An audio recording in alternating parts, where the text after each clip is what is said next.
It is the political season, the time for banter and satire. It is the time for politics of value, the game of chess. This is the eye, and we talk constructive politics. Politics begin at the campus level. That's where we mold our next political leaders, our next nationwide leaders, and the international figures. And today I am joined by someone here at the Eye who is a notable figure at the University of Nairobi. Kindly introduce yourself and tell us which position you hold at the university. Thank you so much, Gerald. My name is Peter Nduka. I'm a third-year student of economics here at the University of Nairobi, and I also currently serve as the chairperson of the Faculty of Arts and Social Sciences Student Association. Oh, that's great. Peter, if we measure it on the political sphere and the youth at large, what exactly can you say about the position of the youth in terms of campus politics and actually going outside campus, that is the national politics? Where do you think the youth are arranged, or where do you think the youth should be put in terms of representation? Thank you so much. I think when we talk about voter apathy in specific, you realize that our youths have not always come out to vote. Because I look at our own elections here at the university, you realize that we have a population of almost around 10,000 students. Yes. But the people who voted were around 3,000 students. So you realize that most of them were not able to come out and vote. And the same thing, you realize that it happens with the politics out there. They are slow at coming out and voting. And I think one of the main responsibility, actually their core mandate when we come to the voting process, is to come out and participate in that voting process. Yeah. So that is one of their core mandates that actually I have not seen them really come out and participate.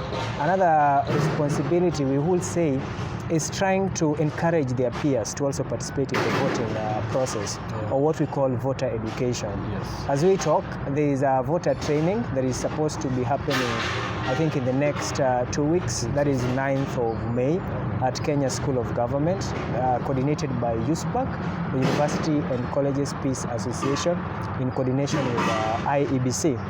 So that is one of the avenues that we should be seeing youths coming out and being trained so that they can also train other people. Another thing, we should be able to see youths coming out and participating as people who are vying for these seats. Recently, we saw some of the youths who got certificates of some parties such as UDA. Yes. We saw Toto, aged 24 years old, and she was able to get that certificate of a women representative. So I think recently we have been seeing youths coming out and vying for these positions, and I think one of our main responsibilities as their peers is to support them. Yes. Because we agree that in politics there's a lot of finances that also comes into play. And talking about the support given to youths, do you think maybe when we look at the kind of representation that we have as youth in the National Assembly, Senate, and all the positions, don't you think the big wigs in politics?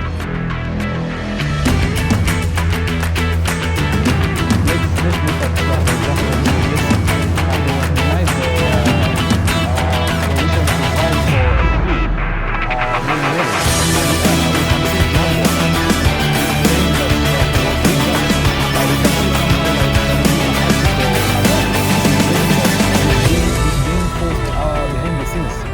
shelf his win. Actually, he won the nominations for Jubilee.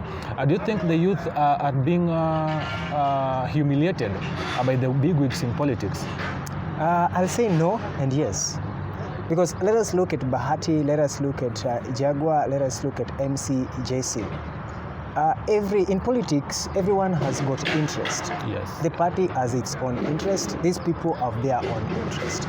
When a party realizes that perhaps the person they are going to give the certificate is going to lose, as a party, even if I was the party, I won't give this person the certificate. Yeah. But again, we have seen these youth, some of them actually win and they're denied the certificate. I think that is now where we should be coming and saying, hey, here there's a problem. But again, we should not be saying that these people should be given the certificates just basically because they're youths. I think there will be a problem there. So I think we can blame these parties if they gave the certificates even after the youth won.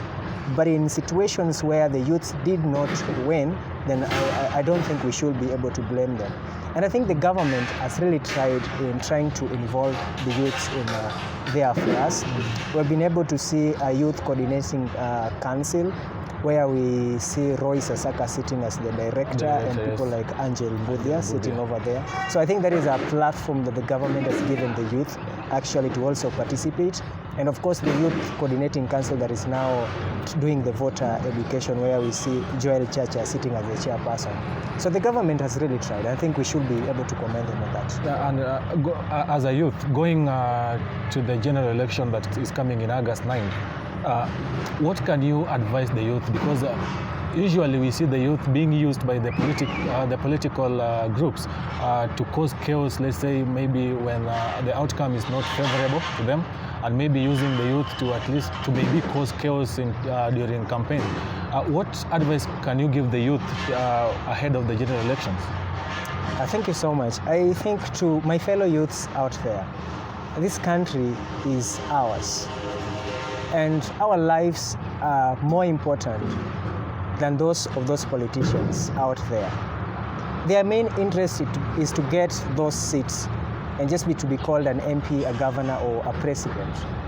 When the politics is over, when the elections is over, they rarely think about us. So my advice to you out there is to take this opportunity to participate in the voting process, to vote, because that is what is needed of us. But where chaos is needed, where chaos is required, I will advise that we do not participate in that, because in the end our lives is very, very important. But let us come out in numbers, because let our voice be on the ballot, because everything, education is on the ballot, our healthcare is on the ballot, our health is on the ballot. And if we do not come out and vote the right people to go and fight for these things, then we will again complain in the next 5 years, and we will wait for another 5 years to elect again the right people. So my advice is, let us come out and let us vote. Thank you. Thank you for joining me on this desk. And as you have heard, the youth has the higher chance of making the right decisions when it comes to election.